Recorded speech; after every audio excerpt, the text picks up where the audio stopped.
Je vais vous interpréter mon poème Les médias.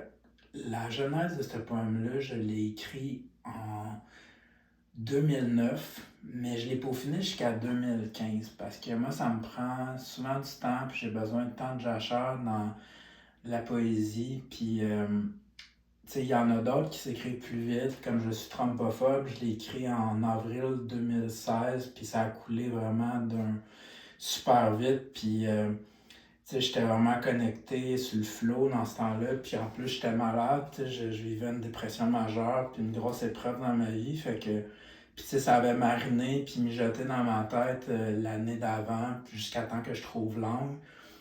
Mais les médiocres, lui, je l'ai fini en 2016. Puis, tu sais, c'était un peu comme une réflexion sur tout ce que je voyais depuis que j'étais sur Facebook en 2009, plein de faiseurs d'opinion, je voyais des gens qui publiaient des chroniques de Martineau, des chroniqueurs qui chient des chroniques plus vite que leur onde, puis qui prennent pas le temps de recul, puis souvent qui créent des climats social d'islamophobie, de racisme et de haine, comme envers les artistes, envers le mot comme qui est tellement galvaudé, qui est rendu un gros fourre-tout, les woke. Puis tu sais, tu regardes, genre, ces gens-là ont des vitrines immenses, comme, puis ils véhiculent plein de préjugés, puis de. Tellement, tu sais, c'est triste parce que tu regardes juste aussi, tu sais, en Europe, bas de côté, tu sais, tout le climat qui se crée d'islamophobie, de racisme, tu sais, c'est des gens comme qui ont beaucoup de vitrines, puis moi j'aime quand on prend un pas de recul, puis tu sais, j'ai grandi avec Radio, comme Falardeau dirait, Radio-Canada, mais Radio-Canada, tu sais, je sais qu'ils ont une ligne éditoriale fédéraliste, mais ça reste que, tu sais, il y a de la bonne information, puis il y a des journalistes qui ont une rigueur, puis moi, j'ai une partie de ma jeunesse a été bercée par les émissions de jeunesse, puis une partie de ma culture a été influencée par ce média-là. Mais tu sais, il faut varier ses sources. Puis tu sais, mon père m'a appris ça bien jeune. Puis je lis de plein de médias, Le Devoir. Puis j'essaie de séparer tout le temps le bon grain de l'ivraie. Puis de varier toutes mes sources. Mais je vous conseille la balado de Fred Savard parce que je suis ça depuis le début.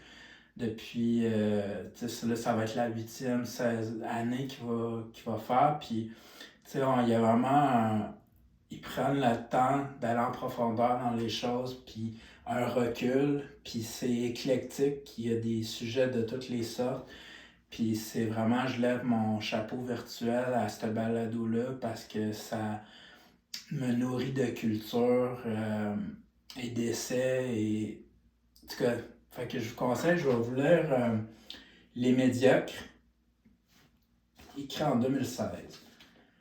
Quand je regarde TVA ou d'autres médias, je croirais voir une fausse nouvelle de la Pravda et que les articles dans les journaux viennent des algorithmes de François Bouguingo. Faites vos recherches, François Bouguingo, c'est plus vers 2015 et ça vaut la peine parce que il a publié plein de fausses nouvelles, c'était un mythomane puis il était dans un grand empire médiatique. Fournir l'opium au peuple est un méfait. À force de gober tout ce que chie Martineau, l'homme est déserté par son cerveau. Au lieu de faire des montées de lait, de l'entendre abuser de sa tribune partout, se mettre le pied dans sa bouche jusqu'aux genoux. J'aimerais qu'on me mette en quarantaine, à l'abri des médiocres, de l'ère moderne, car l'antimatière et la désinformation détournent sans cesse notre attention, si bien que mon fil d'actualité essaye de me décérébrer. Je trouve parfois plus crédible la Pravda. La réalité se prend pas trop au sérieux. Faut mettre cette lecture à votre agenda.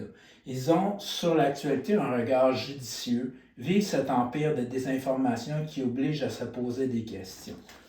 À l'appât du gain, certains médias relaient des vérités plus qu'approximatives et les gens prennent ça pour des faits, gavés dans leur ignorance collective. Les médias font des tempêtes dans un verre d'eau, ils nous montrent de beaux grands bateaux, nous noient dans une mer d'effets spéciaux et on gobe les balivernes de François Bouguingo. toujours la même cassette, ça rend paranoïaque. C'est à croire qu'une carte de journaliste, ça se trouve dans une boîte de Cracker Jack avec conditionnement de fumiste alarmiste et savoir exploiter les peurs qui se transmettent comme une traînée de poudre sur les internets.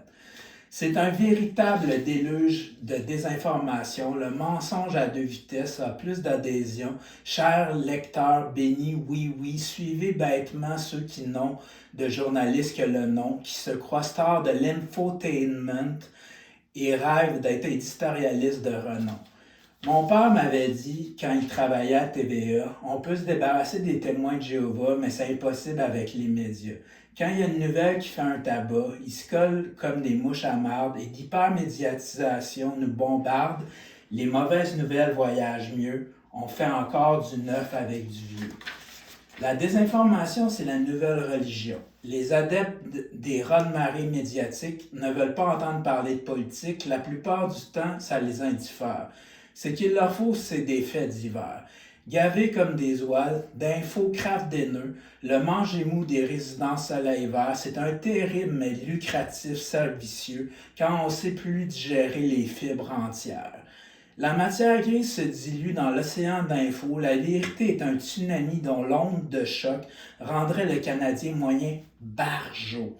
Ça reste bon pour les lobbies des médocs. Et pour ceux qui se demandent si Infoman se classe comme journaliste, clown ou bouffon, versus ceux qui galvaudent la nature inhumaine, j'aime mieux un clown de l'information. La convergence de pire cave Pelado mise sur la formule du pain et des jeux. Le plan est audacieux et le principal acteur avaricieux. Les gens ne voient pas clair car ils sont distraits.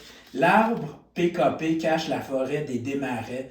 C'est ça le véritable éléphant dans la pièce. Faut un détecteur de bullshit pour lire les presses. Ils sont première loge des coulisses du pouvoir, mais font le trottoir pour une poignée de dollars. Pourquoi ne pas tirer profit des trolls qui mènent l'eau au moulin, tout en atrophiant le QI de la plèbe avide de starlets, ne demande qu'à être nourri de potins. Vous pouvez toujours compter sur les journaux du magnat de la presse Citizen Pelado pour traiter les problèmes gravissimes, afin de les faire paraître minimes. L'outil de marketing ultime, le pain béni pour éliminer toute paranoïa, vénérer ses idoles illégitimes, c'est l'émission La Voix. Les médias avant sont devenus des journaux à potins.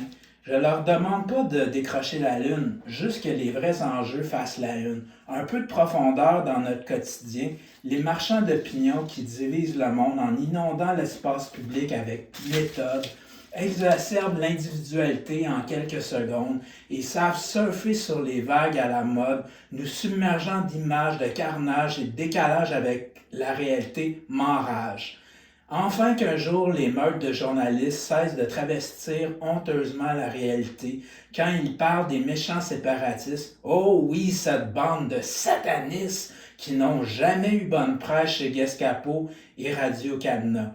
Oh, que j'aimerais que ça cesse. Assaut médiatique de chiens de garde, des gros pleins de poches de marde. Il faut donner à César ce qui revient à César, et s'ils ne méritent pas un Oscar, c'est qu'ils ont la vertu d'être un bon laxatif. Parfait pour mes problèmes digestifs. Je vous écrirai pas tout ce que je pense sur d'autres merdias, car je pondrai une brique remplie de gros tas.